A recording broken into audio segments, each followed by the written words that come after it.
দর্শক বন্ধুরা, আপনারা কি ভাবছেন? মধ্যপ্রাচ্যে অবশেষে শান্তি ফিরতে চলেছে? টিভির পর্দায়, খবরের কাগজে এই মুহূর্তে যে শান্তির কথা বলা হচ্ছে তা কি সত্যি সত্যি? যদি আমি আপনাদের বলি আপনারা যা দেখছেন তার পুরোটাই মিথ্যে। হ্যাঁ, ঠিকই শুনেছেন, পর্দার সামনে চলছে শান্তির মিষ্টি কথাবার্তা, আর ঠিক তার পেছনে পর্দার আড়ালে তৈরি হচ্ছে এমন এক বিধ্বংসী মহাযুদ্ধের ব্লুপ্রিন্ট যা পুরো বিশ্বকে নাড়িয়ে দেবে। ঘড়ির কাঁটা টিকটিক করে এগোচ্ছে, বারুদের স্তূপে আগুন লাগা এখন শুধু কয়েক মুহূর্তের অপেক্ষা। আমেরিকার শান্তি প্রতিষ্ঠার দাবি আসলে একটা লোক দেখানোর নাটক মাত্র। রাশিয়া এক বড়সড় ওয়ার্নিং বা সতর্কতা জারি করেছে। যে কোনো মুহূর্তে ইরানের বিরুদ্ধে গ্রাউন্ড অ্যাটাক বা স্থল অভিযানের প্রস্তুতি চলছে। ডোনাল্ড ট্রাম্প এবং নেতানিয়াহু আসলে সময় কিনছেন। ওদিকে আমেরিকার যুদ্ধজাহাজ ইউএসএস ত্রিপলিতে চলছে লাইভ হোস্ট ট্রেনিং। ইরানের বন্দরগুলো ঘেরাও করার মাঝেই আমেরিকান মেরিনদের জবরদস্ত যুদ্ধ প্রস্তুতি। যে কোনো মুহূর্তে ধেয়ে আসতে পারে প্রথম মিসাইল। তাহলে চলুন শুরু করি আজকের এই বিশেষ প্রতিবেদন। আর বিশ্বাস করুন দর্শক, আজকের খবরগুলো খুবই গুরুত্বপূর্ণ। 3-4টে খবর আছে এবং প্রত্যেকটি খবরই অত্যন্ত সিরিয়াস। দর্শক, প্রথম খবরটি হলো, শান্তি আলোচনা তো একটা বাহানা মাত্র। আসলে আমেরিকা ইরানের বিরুদ্ধে গ্রাউন্ড অ্যাটাক শুরু করার জন্য শুধু সময় কিনছে।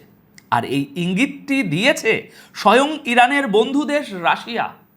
তার মানে বুঝতেই পারছেন বিষয়টা কতটা সিরিয়াস। রাশিয়ার সিকিউরিটি কাউন্সিল আজ একটি অত্যন্ত চমকপ্রদ সতর্কতা জারি করে বলেছে, আমেরিকা এবং ইরানের মধ্যে চলা এই কূটনৈতিক আলোচনা আসলে একটা লোক দেখানো নাটক। রাশিয়ার দাবি, আমেরিকা এবং ইসরায়েল এই শান্তি আলোচনার সুযোগ কাজে লাগিয়ে পেছনের দরজায় ইরানের বিরুদ্ধে গ্রাউন্ড অপারেশনের প্রস্তুতি নিচ্ছে। অর্থাৎ সামনে শুধুই আলোচনার বাহানা আর পেছনে সময় কিনে হামলার ছক। আজ 17 এপ্রিল সামনে আসা এই রিপোর্ট পুরো বিশ্বকে রীতিমতো অবাক করে দিয়েছে। দর্শক, রাশিয়ার এই সতর্কতার পিছনের মূল কারণ হল মধ্যপ্রাচ্যে আমেরিকান সেনার বিপুল মোতায়েন। পরিসংখ্যান অনুযায়ী এই মুহূর্তে ওই অঞ্চলে 5000-এরও বেশি আমেরিকান সেনা মোতায়েন করা হয়েছে। এর মধ্যে রয়েছে 11তম এক্সপিডিশনারি কর্পসের 2500 মেরিন সেনা, 82তম এয়ারবোর্ন ডিভিশনের এলিট কমান্ডো, আর সেই সাথে ডেল্টা স্পেশাল ফোর্স এবং অত্যন্ত বিপজ্জনক রেঞ্জার রেজিমেন্ট। শুধু তাই নয়, মধ্যপ্রাচ্যের বিমানবন্দরগুলোতে আমেরিকার প্রায় 500টি যুদ্ধ বিমান এই মুহূর্তে উপস্থিত রয়েছে, যার মধ্যে 250টিরও বেশি ট্যাকটিক্যাল এয়ারক্রাফট। ওদিকে সমুদ্র পথেও কিন্তু কড়া ঘেরাও চলছে। ইউএসএস বক্সার নামের একটি অ্যাম্ফিবিয়াস অ্যাসল্ট গ্রুপ, যাতে 2500 মেরিন সেনা রয়েছে, সেটি অত্যন্ত দ্রুত গতিতে ইরানের দিকে এগিয়ে যাচ্ছে। পাশাপাশি ইউএসএস জর্জ H.W. বুশ নামের পারমাণবিক শক্তিচালিত এয়ারক্রাফট ক্যারিয়ারটিও যুদ্ধের এলাকার দিকে রওনা হয়ে গেছে। সবচেয়ে ইন্টারেস্টিং ব্যাপার হলো, এই যুদ্ধজাহাজগুলোর আরব সাগরে পৌঁছানো এবং 2 সপ্তাহের যুদ্ধবিরতি শেষ হওয়া দুটোই প্রায় একই সময়ে ঘটতে চলেছে। রাশিয়ার ধারণা, ডোনাল্ড ট্রাম্প এই সেনাদের ততক্ষণ পর্যন্ত ইরানের কাছাকাছি রাখবেন যতক্ষণ না ইরান তাদের সব শর্ত মেনে নিচ্ছে। কিন্তু প্রশ্ন হলো, সিজফায়ার যদি আর না বাড়ে, তাহলে ট্রাম্প কি সত্যি গ্রাউন্ড অপারেশনের মতো বড় ঝুঁকি নিতে পারবেন? দেখুন, এই যুদ্ধবিরতির আগে 40 দিনের যে যুদ্ধ হয়েছিল, তখন আমেরিকান সেনারা একবার ইরানের মাটিতে পা রেখেছিল, আর সেই মিশনে তাদের 2টো বড় জাহাজ এবং বেশ কয়েকটি অ্যাটাক হেলিকপ্টার হারাতে হয়েছিল। এখন প্রশ্ন হলো, ফুল স্কেল যুদ্ধ শুরু করে রোজকার এই ক্ষয়ক্ষতি ও প্রাণহানির দায় নিতে কি ট্রাম্প সত্যিই প্রস্তুত? ইরান কিন্তু আগেই পরিষ্কার জানিয়ে দিয়েছে যে আমেরিকান সেনারা যদি তাদের মাটিতে এক পাও রাখে, তবে তাদের শুধু মেরেই তাড়াবে না, বরং হাজার হাজার আমেরিকান সেনাকে বন্দি করে এক একজন সেনার বদলে কোটি কোটি ডলার আদায় করবে। এটি একেবারে আজকেরই খবর। এমতো অবস্থায় ট্রাম্প যদি ফুল স্কেল গ্রাউন্ড অপারেশনের মতো ভুল করেন, তবে আমেরিকার যে চরম দুর্দশা হবে তা বলাই বাহুল্য। রাশিয়ার এই আশঙ্কা এটাই প্রমাণ করে যে আগামী দিনে গুপ্তচর বৃত্তি এবং মিসাইল হামলা আরও তীব্র হতে পারে, যার জেরে পুরো মধ্যপ্রাচ্য আবার জ্বলে উঠবে। এবার দ্বিতীয় গুরুত্বপূর্ণ খবরটি শুনে নিন। আমেরিকার অ্যাম্ফিবিয়াস অ্যাসল্ট শিপ ইউএসএস ত্রিপোলির ফ্লাইট ডেক থেকে এমন একটি ছবি সামনে এসেছে যা মধ্যপ্রাচ্যে বাড়তে থাকা উত্তেজনাকে স্পষ্টভাবে তুলে ধরছে। আমেরিকান মেরিনরা এই যুদ্ধজাহাজে লাইভ হোস্ট ট্রেনিং শুরু করে দিয়েছে।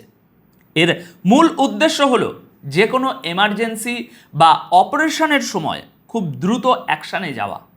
ইরানের উপর গ্রাউন্ড অ্যাটাকের সম্ভাবনার মাঝেই এই ছবিটা সত্যি অত্যন্ত তাৎপর্যপূর্ণ। আমেরিকান সেনার সেন্ট্রাল কমান্ড গতকাল 16 এপ্রিল বিকেল 3:30 এই ছবি শেয়ার করে যে বার্তা দেওয়ার চেষ্টা করেছে তা বোঝা মোটেও কঠিন নয়।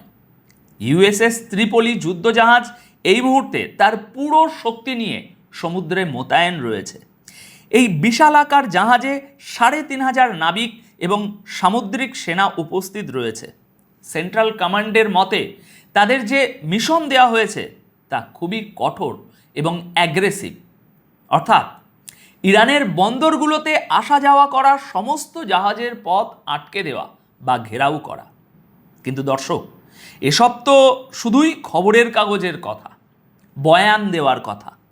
আসল প্রস্তুতি চলছে গ্রাউন্ড অ্যাটাকের, ঠিক যেমনটা আজ 17 এপ্রিল রাশিয়াও ইশারা করেছে। আমেরিকান সেনার এই ট্রেনিং এবং মোতায়েন বুঝিয়ে দিচ্ছে যে তারা ইরানের চারপাশের ঘেরাটোপ আরও মজবুত করছে। ইরান ইতিমধ্যেই এই ধরনের অবরোধকে সিজফায়ারের লঙ্ঘন এবং নূতন করে যুদ্ধ শুরুর উস্কানি বলে আখ্যা দিয়েছে। এখন এই পরিস্থিতিতে ইরানের সমুদ্রপথে ইউএসএস ত্রিপোলির উপস্থিতি যে কোনো সময় একটা বড় হামলা বা ভয়াবহ সংঘাতের কারণ হয়ে দাঁড়াতে পারে। একদিকে হাজার হাজার মেরিন সেনার এই যুদ্ধ প্রস্তুতি এবং অন্যদিকে ইরানের দিক থেকে আসা কড়া হুমকি, এগুলো পরিষ্কার ইঙ্গিত দিচ্ছে যে সমুদ্রপথ এখন যুদ্ধের এক নূতন ময়দানে পরিণত হয়েছে। আর যে কোনো জায়গায় যে কোনো মুহূর্তে ধেয়ে আসতে পারে প্রথম গোলা বা প্রথম মিসাইল। দেখুন দর্শক বন্ধুরা, মূলধারার গণমাধ্যমগুলো আপনাদের হয়তো শুধু আমেরিকার সামরিক শক্তির আস্ফলনই দেখাচ্ছে, কিন্তু আমার বিশ্লেষণ বলছে গল্পটা এতটাও সহজ নয়। আমেরিকা এবং ট্রাম্প প্রশাসন হয়তো ভাবছে কয়েকটা যুদ্ধজাহাজ আর কয়েক হাজার মেরিন সেনা পাঠিয়ে তারা ইরানকে ভয় পাইয়ে দেবে, কিন্তু ইতিহাস এবং ভূ রাজনীতি কি বলে জানেন?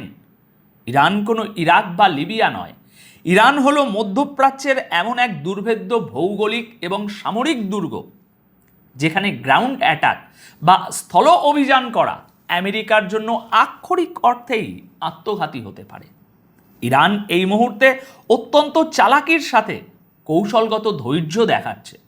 তারা আমেরিকার প্ররোচনায় পা দিয়ে তাড়াহুড়ো করে কোনো ভুল করছে না। আমেরিকা আসলে বুঝতে পারছে না যে তারা ইরানকে আটকাতে গিয়ে নিজেরাই মধ্যপ্রাচ্যের এক বিশাল চোরাবালিতে আটকা পড়ছে। ইরান সরাসরি যুদ্ধে না গিয়েও আমেরিকার কোটি কোটি ডলারের যুদ্ধজাহাজগুলোকে সমুদ্রে দাঁড় করিয়ে রেখে তাদের অর্থনৈতিকভাবে দুর্বল করে দিচ্ছে।